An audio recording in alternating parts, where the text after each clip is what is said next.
Au nom du Père et du Fils et du Saint-Esprit, ainsi soit-il. Notre Père qui êtes aux cieux, que votre nom soit sanctifié, que votre règne arrive, que votre volonté soit faite sur la terre comme au ciel. Donnez-nous aujourd'hui notre pain de chaque jour. Pardonnez-nous nos offenses, comme nous pardonnons à ceux qui nous ont offensés. Et ne nous laissez pas succomber à la tentation, mais délivrez-nous du mal, ainsi soit-il.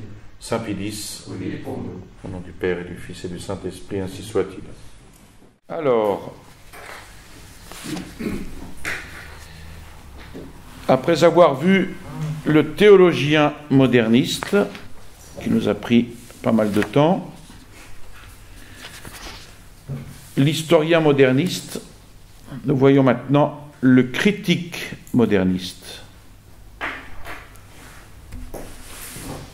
Alors, l'histoire sainte est l'histoire des besoins religieux successifs dans la pensée moderniste. De même que l'histoire reçoit de la philosophie des conclusions toutes faites, ainsi de l'histoire la critique. En effet, sur les données fournies par l'historien, le critique fait deux parts dans les documents. Ceux qui répondent à la triple élimination, que l'on a vu la dernière fois, vont à l'histoire de la foi ou à l'histoire intérieure, et le résidu reste à l'histoire réelle. Parce qu'il distingue soigneusement cette double histoire. Et ce qui est à noter, c'est que l'histoire de la foi, il l'oppose à l'histoire réelle, précisément en tant que réelle. D'où il suit que des deux Christ que nous avons mentionnés, le Christ de l'histoire, le Christ de la foi, l'un est réel, l'autre, celui de la foi, n'a jamais existé dans la réalité.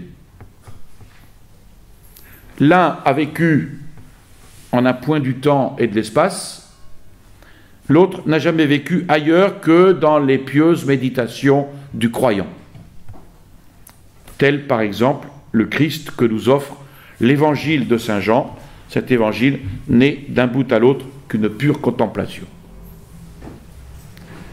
Ça c'est le premier point du critique moderniste. Deuxième point, la philosophie moderniste appliquée à la critique et à l'histoire. Donc là, ne se borne pas la tutelle exercée par la philosophie sur l'histoire. Les documents partagés en deux lots, comme il a été dit, voici donc reparaître le philosophe avec son principe sempiternel de l'immanence vitale. L'immanence vitale, déclare-t-il, c'est ce qui explique tout dans l'histoire de l'Église. Et puisque la cause ou condition de toute émanation vitale réside dans un besoin, dans quelques besoins, il s'ensuit que nul fait n'anticipe le besoin correspondant. Historiquement, il ne peut que lui être postérieur. Alors là-dessus, voilà comment l'historien opère. En cédant des documents qu'il peut recueillir, documents contenus dans les livres saints ou pris ailleurs, il dresse une sorte de nomenclature des besoins successifs par où est passée l'Église, et une fois dressée cette nomenclature, il la remet au critique. Et celui-ci, la recevant d'une main, prenant de l'autre le lot de documents assignés à l'histoire de la foi, il échelonne ceci le long des âges.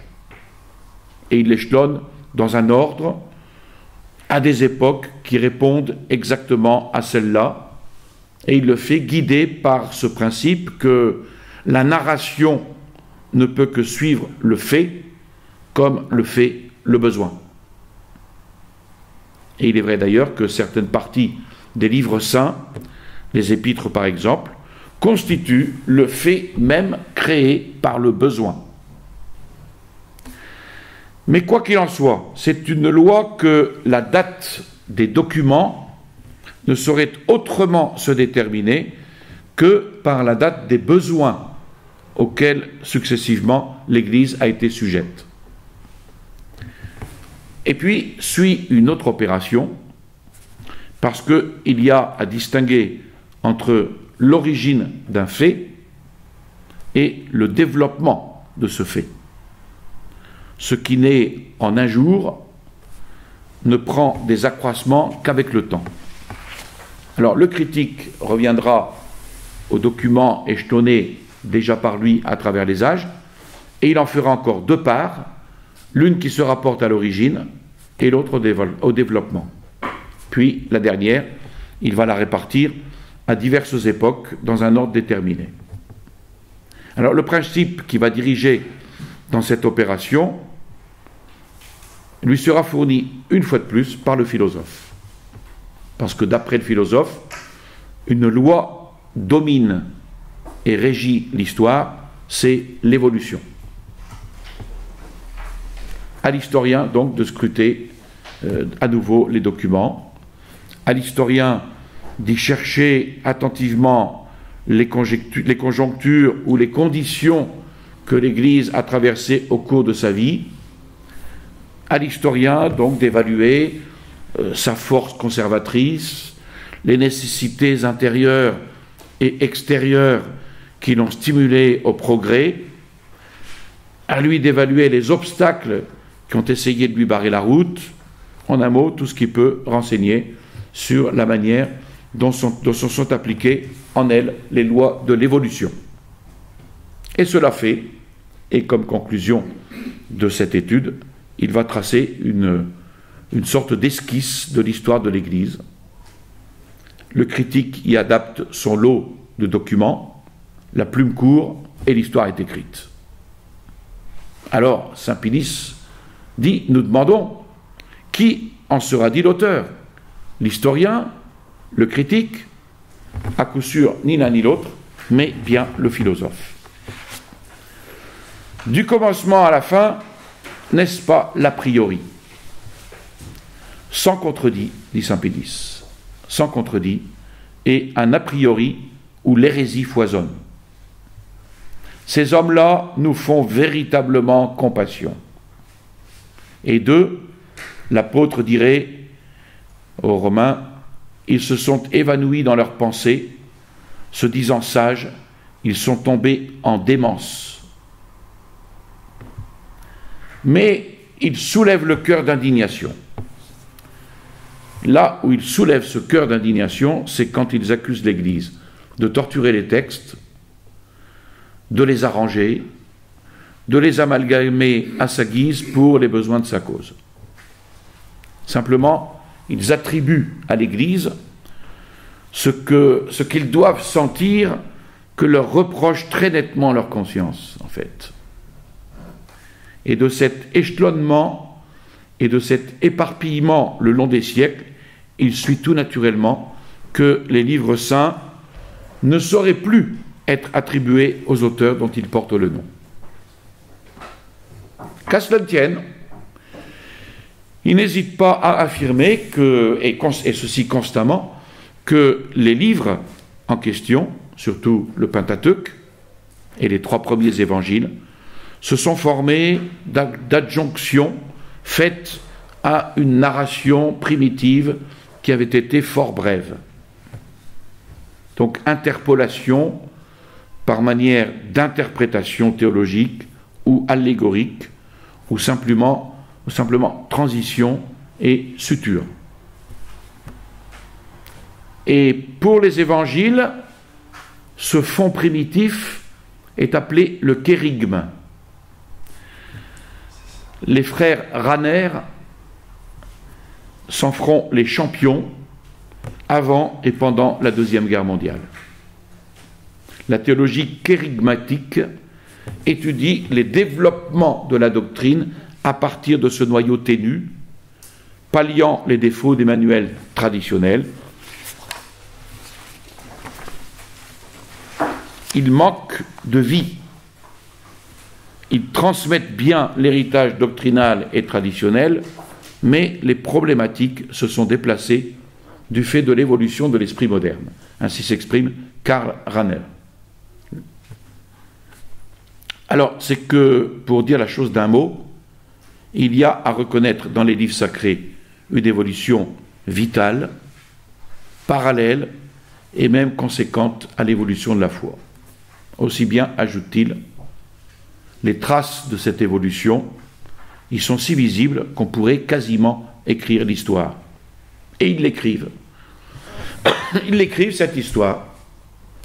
Et ils l'écrivent si imperturbablement que vous diriez qu'ils ont vu de leurs yeux les écrivains à l'œuvre, alors que, le long des âges, ils travaillaient à amplifier les livres saints. Alors, la critique textuelle vient à la rescousse. Pour confirmer cette histoire du texte sacré, il s'évertue à montrer que tel fait, telle parole n'y est point à sa place, ajoutant d'autres critiques du même acabit. Alors, saint Pédis dit, vous croiriez en vérité qu'ils se sont construits certains types de narration et de discours sur lesquels ils jugent ce qui est ou ce qui n'est pas déplacé. Et combien ils sont aptes à ce genre de critique. À les entendre vous parler de leurs travaux sur les livres saints, grâce auxquels ils ont pu découvrir en ceci tant de choses défectueuses, il semblerait vraiment que nul homme avant eux ne les a feuilletés, qu'il n'y a pas eu à les fouiller en tous sens une multitude de docteurs infiniment supérieurs à eux, en génie, en érudition, en sainteté. Lesquels docteurs, bien loin d'y trouver à redire, redoublaient au contraire, à mesure qu'ils les scrutaient plus profondément, d'actions de grâce à la bonté divine qui avaient daigné de la sorte parler aux hommes. Mais eux, bouffis d'orgueil, eh bien, n'avaient pas la même attitude. C'est que malheureusement, ils n'avaient pas les mêmes auxiliaires d'études que les modernistes. Savoir, comme guide et règle, une philosophie venue de l'agnosticisme et comme critérium eux-mêmes. Voilà exposé la méthode historique des modernistes. Le philosophe ouvre la marche, suit l'historien, puis, par ordre, le critique interne et la critique textuelle. Et comme le propre de la cause première, c'est de laisser sa vertu dans tout ce qui suit, ça c'est un principe, eh bien il est de toute évidence que nous ne sommes pas ici en face d'une critique quelconque, mais bien d'une critique agnostique, immanentiste et évolutionniste. C'est pourquoi, conclut saint Pédis, quiconque l'embrasse et l'emploie fait par là profession d'accepter les erreurs qui y sont impliquées et se met en opposition avec la foi catholique. Alors, un troisième point que saint Pédis étudie dans ce critique moderniste, c'est la conjuration des modernistes de toutes les religions. Donc, s'il en est ainsi, ce qu'on a vu, on ne peut qu'être étrangement surpris de la valeur que lui prêtent certains catholiques. Et à cela, il y a deux causes. D'une part, l'alliance étroite qu'on fait entre les historiens et les critiques de cette école, au-dessus de toutes les diversités de nationalités et de religions, et d'autre part, chez ces mêmes hommes, une audace sans borne. Que l'un d'entre eux ouvre les lèvres, les autres d'une même voix l'applaudissent, en criant au progrès de la science. Quelqu'un a-t-il le malheur de critiquer l'une ou l'autre de leurs nouveautés, pour monstrueuse qu'elle soit, en rang serré, ils se fondent sur lui. Qui la nie est traité d'ignorant, et qui l'embrasse et la défend est porté au nu. Et abusés par là, eh bien beaucoup vont à ceux qui, s'ils se rendaient compte des choses, reculeraient d'horreur. À la faveur de l'audace et de la prépotence des uns, de la légèreté et de l'imprudence des autres, il s'est formé, comme dit saint Pédis, une atmosphère pestilentielle qui gagne tout, pénètre tout et propage la contagion. Donc, gare à la légèreté et à l'imprudence. Parce qu'en face, nous avons l'audace et la prépotence. Après le critique moderniste, saint Pédis étudie l'apologiste moderniste. Alors, lui aussi, l'apologiste, chez les modernistes, relève encore du philosophe, et à double titre. D'abord, indirectement, en ce que, pour thème, il prend l'histoire dictée par le philosophe. Et puis, directement, en ce qu'il emprunte de lui, ses lois. De là, cette affirmation courante chez les modernistes que la nouvelle apologétique doit s'alimenter aux sources psychologiques et historiques. Donc les modernes apologistes entrent en matière en avertissant les rationalistes que s'ils défendent la religion, ce n'est pas sur les données des livres saints, ni sur les histoires qui ont cours dans l'Église, écrites sous l'inspiration de vieilles méthodes, mais sur une histoire réelle, rédigée à la lumière des principes modernes et selon toute la rigueur des méthodes modernes. Après la philosophie des Lumières, il y a l'histoire des Lumières, si l'on peut dire. Donc ce n'est pas par manière d'argumentation ad hominem qu'ils parlent ainsi, nullement, mais parce qu'ils tiennent en effet cette dernière histoire pour la seule vraie. On voit toujours poindre là-dedans un orgueil terrible dans tout cela. Alors qu'ils se tranquillisent, les rationalistes les savent sincères. Ne les connaissent-ils pas bien pour justement les avoir vus combattre à leur côté sous le même drapeau? Et ces louanges qu'ils leur décernent, n'est-ce pas un salaire? Louanges qui feraient horreur à un vrai catholique, mais dont eux, les modernistes, se félicitent et qu'ils opposent aux réprimandes de l'Église.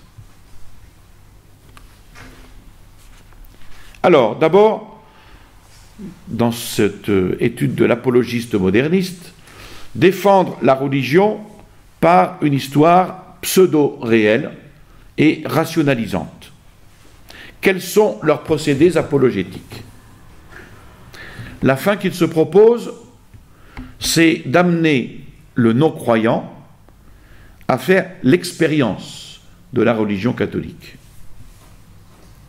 Expérience, je le rappelle, qui est, d'après eux, d'après les principes modernistes, le seul vrai fondement de la foi, l'expérience.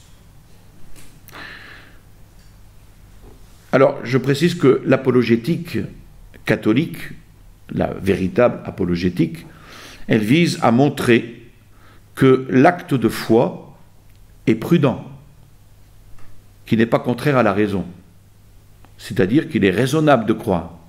Voilà ce qu'enseigne l'apologétique. Elle montre les motifs de crédibilité. Donc, elle vise à montrer que l'acte de foi est prudent, et cela par des arguments tirés de la raison, de l'observation, les preuves de l'existence de Dieu, les miracles, etc. Le moderniste, lui, ne cherche pas à obtenir un assentiment intellectuel. Il veut seulement faire éprouver un sentiment religieux. C'est ça l'expérience. Il veut faire éprouver un sentiment religieux semblable à celui qu'il a lui-même vécu. D'où la différence énorme de méthode. Alors, deux voies y aboutissent, l'une objective et l'autre subjective. La méthode objective, elle procède de l'agnosticisme. Elle tend à faire la preuve que la religion catholique, celle-là surtout, est douée d'une telle vitalité que son histoire, pour tout psychologue et pour tout historien de bonne foi, cache une inconnue. Et dans cette optique, il est nécessaire de démontrer que cette religion, telle qu'elle existe aujourd'hui, est bien la même qui fut fondée par Jésus-Christ. C'est-à-dire le produit d'un développement progressif du germe qu'il apporta au monde. Et ce germe, il s'agit avant tout de le bien déterminer. Et ils prétendent, ces modernistes, ils prétendent le faire par la formule suivante. Le Christ a annoncé l'avènement du royaume de Dieu comme devant se réaliser à brève échéance. Royaume dont il devait être lui-même, de par la volonté divine, l'agent et l'ordonnateur. Puis, on doit montrer comment ce germe, toujours immanent et permanent au sein de la religion catholique, est allé se développant lentement au cours de l'histoire, s'adaptant successivement aux divers milieux, à ces divers milieux qu'il traversait, en empruntant d'eux, par assimilation vitale, toutes les formes dogmatiques, culturelles, ecclésiastiques qui pouvaient lui convenir. Tandis que d'autre part, il surmontait tous les obstacles, il terrassait tous les ennemis, survivant à toutes les attaques et à tous les combats. Alors, quiconque aura, ajoute saint Pilice, quiconque aura bien et dûment considéré tout cet ensemble d'obstacles, d'adversaires, d'attaques, de combats, ainsi que de la vitalité et de la fécondité qui affirme l'Église, devra reconnaître que si les lois de l'évolution sont visibles dans sa vie, elles n'expliquent pas néanmoins le tout de son histoire et qu'une inconnue s'en dégage qui se dresse devant l'esprit. Et ainsi raisonnent les modernistes, sans s'apercevoir que la détermination du germe primitif est un a priori du philosophe agnostique et évolutionniste, et que la forme en est gratuite et qu'elle est créée pour les besoins de la cause. Alors, tout en s'efforçant, par de telles argumentations, d'ouvrir accès dans les âmes à la religion catholique, eh bien, les nouveaux apologistes concèdent d'ailleurs bien volontiers qu'il s'y rencontre nombre de choses dont on pourrait s'offenser. Et ils vont même, et non sans une sorte de plaisir mal dissimulé, ils vont même jusqu'à proclamer hautement que le dogme, et ils l'ont constaté, n'est pas exempt d'erreurs et de contradictions. Et ils ajoutent aussitôt que tout cela est non seulement excusable, mais encore une chose étrange en vérité, juste et légitime. Dans les livres sacrés, il y a maints endroits touchant à la science ou à l'histoire où se constatent, disent-ils, des erreurs manifestes. Mais ce n'est pas d'histoire ni de science que ces livres traitent. C'est uniquement de religion et de morale. L'histoire et la science n'y sont que des sortes d'involucres où les expériences religieuses et morales s'enveloppent pour pénétrer plus facilement dans les masses. Et si en effet les masses n'entendaient pas autrement les choses, il est clair qu'une science et une histoire plus parfaites eussent été d'obstacles plutôt que de secours. Au surplus, les livres saints, étant essentiellement religieux, sont par là même nécessairement vivants. Or, la vie a sa vérité, a sa logique propre, bien différente de la logique et de la vérité rationnelle. d'un autre ordre, savoir vérité d'adaptation, de proportion, soit avec le milieu où se déroule la vie, soit avec la fin où elle tend. Enfin, il pousse si loin les choses que perdant toute mesure, ils en viennent à déclarer ce qui s'explique par la vie, vrai et légitime. Nous, pour qui il n'existe qu'une seule et unique vérité, et qui tenons, comme dit Vatican I, que les livres saints écrits sous l'inspiration du Saint-Esprit ont Dieu pour auteur, eh bien, nous affirmons, en tant que catholiques, que cela équivaut à prêter à Dieu lui-même le mensonge d'utilité ou mensonge officieux. Et nous disons alors, avec saint Augustin, en une autorité si haute, admettez un seul mensonge officieux, il ne restera plus parcelle de ces livres, dès qu'elle paraîtra difficile ou à pratiquer ou à croire. C'est évident. Dans laquelle il ne soit loisible de voir un mensonge de l'auteur voulu à dessein en vue d'un but. Et ainsi il arrivera, poursuit saint Augustin, que chacun croira ce qu'il voudra, ou ne croira pas ce qu'il ne voudra pas. Mais, malgré ça, les nouveaux apologistes foncent, ils vont de l'avant, fort allègrement, et ils accordent encore que dans les saints livres, certains raisonnements, allégués pour justifier telle ou telle doctrine, ne reposent sur aucun fondement rationnel, ceux par exemple qui s'appuient sur les prophéties. Et ils ne sont d'ailleurs nullement embarrassés pour les défendre. Artifice de prédication, disent-ils, légitimé par la vie. Quoi encore? En ce qui regarde Jésus-Christ, ils reconnaissent, bien plus, ils affirment, qu'il a erré manifestement dans la détermination du temps où l'avènement du royaume de Dieu devait se réaliser. Bien sûr, il s'est trompé.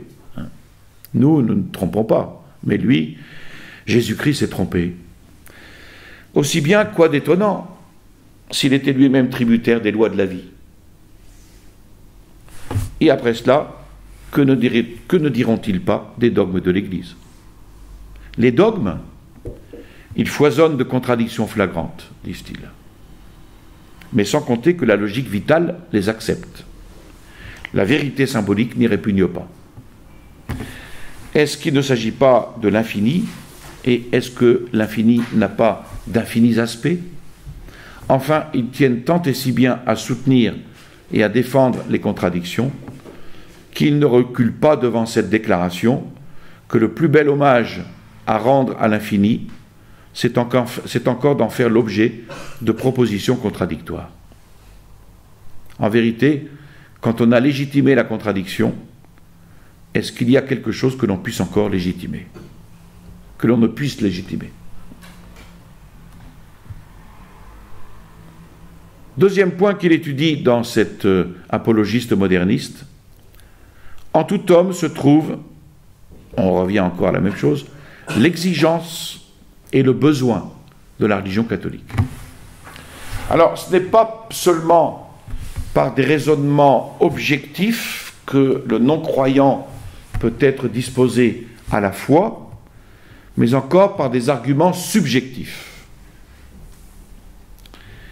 Et dans cette optique, les modernistes, revenant toujours à la doctrine de l'immanence, vont s'efforcer de persuader à cet homme que, en lui, dans les profondeurs mêmes de sa nature et de sa vie, se cachent l'exigence et le désir d'une religion. Non point d'une religion quelconque, mais de cette religion spécifique qu'est le catholicisme, absolument postulé, disent-ils, par le plein épanouissement de la vie. Alors, là, saint Pie ne peut pas s'empêcher de déplorer, et vivement, qu'il se rencontre des catholiques qui répudiant l'immanence comme doctrine, et à raison, l'emploie néanmoins comme méthode d'apologétique.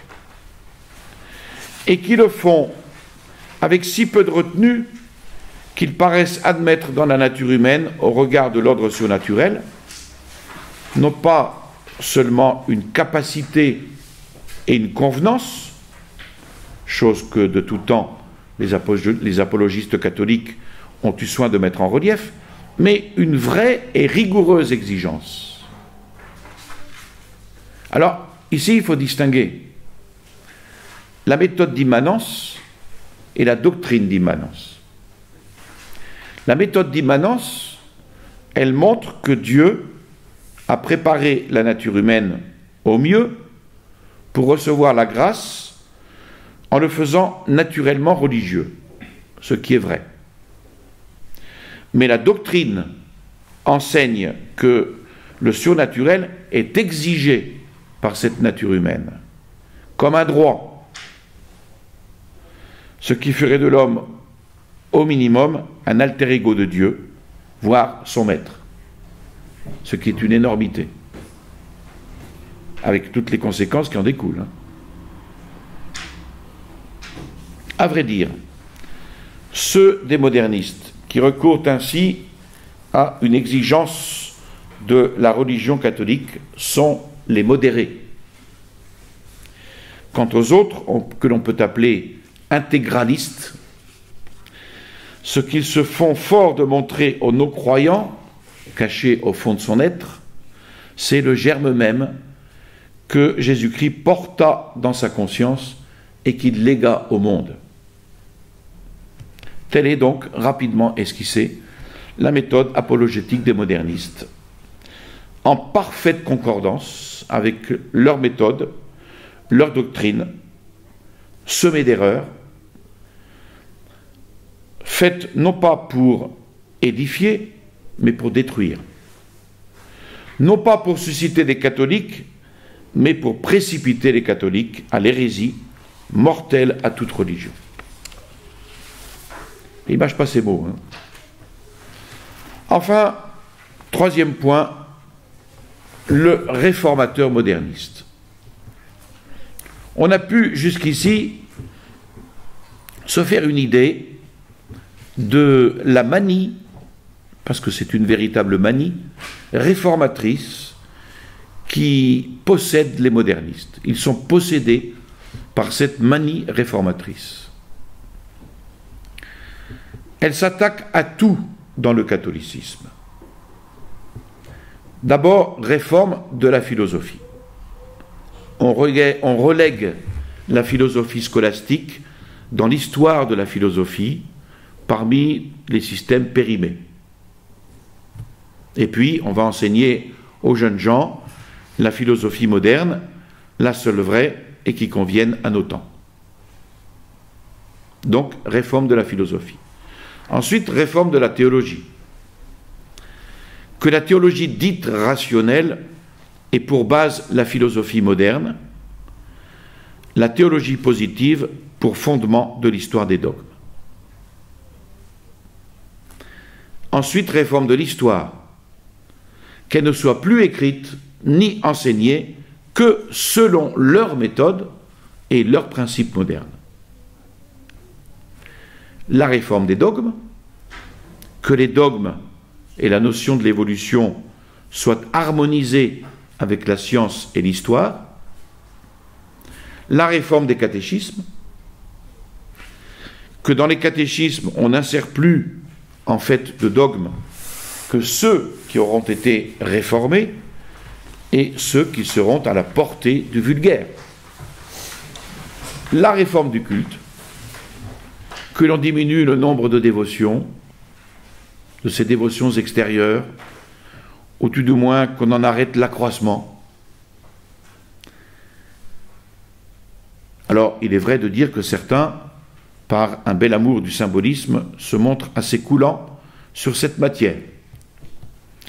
Ensuite, la réforme du gouvernement ecclésiastique, qu'il soit réformé dans toutes ses branches, surtout le disciplinaire, le dogmatique, que son esprit, que ses procédés extérieurs soient mis en harmonie avec la conscience, qui tourne à la démocratie, qu'une part soit donc faite dans le gouvernement au clergé inférieur et même aux laïcs, et que l'autorité soit décentralisée. Et puis, réforme des congrégations romaines, surtout celle du Saint-Office, qui s'occupait de la doctrine de la foi, et de l'index. Que le pouvoir ecclésiastique change de ligne de conduite sur le terrain social et politique, se tenant en dehors des organisations politiques et sociales, qu'il s'y adapte néanmoins pour les pénétrer de son esprit. Et ainsi, le modernisme s'étend au domaine social, qui est la preuve de son rayonnement. Alors, Benoît XV a bien marqué qu'à côté des erreurs formelles du modernisme, il y a les tendances et l'esprit qui en est infesté repousse avec dégoût ce qui sent l'ancienneté. Il recherche avidement et partout la nouveauté dans la manière de parler des choses divines, dans la célébration du culte sacré, dans les institutions catholiques et jusque dans l'exercice de la propriété privée, de la piété privée. Il dit cela dans Ad Beatissimi en 1914. On était en 1914. C'est exactement ce qui s'est accompli avec Vatican II. Toutes ces réformes. C'est exactement cela. Mais déjà avant lui, l'américanisme était pétri de cet esprit de nouveauté. Donc cette tendance, elle s'est imposée en particulier dans la société, en séparant le politique de la foi, l'économique de la foi, le familial de la foi et tout temporel en général de la foi. Séparation. Et Pie XI remarquait que ces chrétiens qui agissent, qui parlent, qui écrivent sans tenir compte des enseignements et des commandements de l'Église. Il parle de ces chrétiens qui agissent, qui parlent et qui écrivent sans tenir aucun compte des enseignements de l'Église. Pie XII aussi va souligner cette duplicité. C'est son terme propre, ou ce dédoublement des catholiques qui, je cite, se forment une double conscience, dans la mesure où, tandis qu'ils prétendent demeurer membres de la communauté chrétienne, militent en même temps comme troupes auxiliaires dans les rangs des négateurs de Dieu. Et le pape dénonce une fois de plus ce qu'il appelle cette tumeur dans le sein même de la chrétienté. Discours aux cardinaux en 1948. Et puis, la réforme ne s'arrête pas là, réforme de la morale. En morale, ils font leur principe des américanistes que les vertus actives doivent aller avant les passives, dans l'estimation que l'on en fait comme dans la pratique. Alors au clergé, ils demandent de revenir à l'humilité, de revenir à la pauvreté antique. Et quant à ses idées et son action, de les régler évidemment sur leurs principes. Et il en est enfin qui, faisant écho à leur maître, protestant, désirent la suppression du célibat ecclésiastique. Et on y vient à grands pas. Ça sera la conclusion de toutes ces réformes. On y court. Alors, Saint Pie X donne une conclusion à cette première partie, qui est la plus dense, qui demande à être relue, étudiée. Et c'est là qu'il appelle le modernisme, avec cette fameuse expression, l'égout collecteur de toutes les hérésies. Cette exposition des doctrines des modernistes était pour Saint Pie X nécessaire. Soit pour parer à leurs reproches coutumiers que nous ignorerions leurs vraies idées, donc là on ne peut pas dire qu'on ignore leurs idées, ils les étudient bien, bel et bien, soit pour montrer que leur système ne consiste pas en théories éparses et sans lien, mais bien en un corps parfaitement organisé, dont les parties sont si bien solidaires entre elles qu'on ne peut en admettre une sans les admettre toutes. C'est bien monté, c'est bien ficelé. Et c'est pour cela, explique saint Pédis, qu'il a dû donner à cette exposition, que l'on a vue jusqu'à maintenant, un tour didactique, sans avoir peur de certains vocables barbares en usage chez eux. Et maintenant, embrassant d'un regard tout ce système, qui pourra s'étonner que saint Pédis le définisse comme le rendez-vous de toutes les hérésies. Alors si quelqu'un s'était donné la tâche de recueillir toutes les erreurs qui furent jamais contre la foi, et d'en concentrer la substance et comme le suc en une seule, véritablement, il n'eût pas mieux réussi. Et toutes les hérésies découlent logiquement et nécessairement de ce principe premier de l'agnosticisme, qui ruine la connaissance de fond en comble. Ça, c'est très important, ce chapitre sur l'agnosticisme. Dès lors, toute vérité religieuse peut être remise en question, et ce, au gré de l'inspiration particulière que vous allez avoir, au gré de l'inspiration particulière et personnelle qu'on appelle immanence vitale. Puisque rien n'est connaissance certaine, rien n'est stable, rien n'est intemporel et rien n'est transcendant.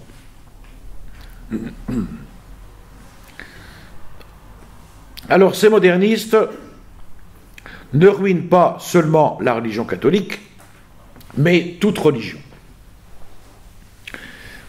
Et les rationalistes les applaudissent. Et ils ont pour cela de bonnes raisons. Les plus sincères et les plus francs saluent en eux leurs plus puissants auxiliaires. Alors, il termine, et là il a amplement raison, sur un point, le danger du seul sentiment. Saint Pédis veut revenir sur ce qu'il appelle la doctrine pernicieuse de l'agnosticisme. Donc toute issue fermée vers Dieu du côté de l'intelligence, ils se font forts d'en ouvrir une autre issue, du côté du sentiment et de l'action. Tentative vaine, car qu'est-ce après tout que le sentiment, sinon une réaction de l'âme à l'action de l'intelligence ou des sens. Ôter l'intelligence, l'homme déjà enclin à suivre les sens deviendra esclave des sens. Ça c'est important. Si vous ôtez l'intelligence, alors que l'homme est déjà enclin à suivre les sens, eh bien il deviendra esclave des sens. Vaine tentative à un autre point de vue. Toutes ces fantaisies sur le sentiment religieux n'aboliront pas le sens commun. Or, ce que dit le sens commun, c'est que l'émotion, le poète-poète, et tout ce qui captive l'âme, loin de favoriser la découverte de la vérité, l'entrave. Et nous parlons, bien entendu, dit saint Pédis, de la vérité en soi. Quant à cette autre vérité purement subjective, issue du sentiment et de l'action, si elle peut être bonne aux jongleries de mots, elle ne sert de rien à l'homme, à qui il importe surtout de savoir si hors de lui il existe un Dieu, entre les mains de qui il tombera un jour. Elle est belle cette expression. Nous parlons de la vérité en soi. Quant à cette autre vérité purement subjective, issue du sentiment de l'action, si elle peut être bonne aux jongleries de mots, elle ne sert de rien à l'homme à qui il importe surtout de savoir si hors de lui il existe un Dieu entre les mains de qui il tombera un jour. Pour donner quelque assiette au sentiment, les modernistes recourent à l'expérience. Mais l'expérience, qu'ajoute-t-elle? Absolument rien. Sinon une certaine intensité qui entraîne une conviction proportionnée de la réalité de l'objet. Or, ces deux choses ne font pas que le sentiment ne soit sentiment. Il ne lui ôte pas son caractère qui est de décevoir si l'intelligence ne le guide. Au contraire, ce caractère, il le confirme, il l'aggrave, car plus le sentiment est intense, et plus il est sentiment. En matière de sentiments religieux et d'expérience religieuse, la prudence est nécessaire. Et aussi la science qui dirige la prudence. Vous voyez, c'est très clair cela. En matière de sentiments religieux et d'expérience religieuse, prudence et aussi science, parce que c'est elle qui dirige la prudence. On le sait, de notre usage des âmes, de celles surtout où le sentiment domine, de la lecture des ouvrages ascétiques, ouvrages que les modernistes prisent fort peu, mais qui témoignent d'une science autrement solide que la leur, d'une sagacité d'observation autrement fine et subtile. En vérité, n'est-ce pas une folie,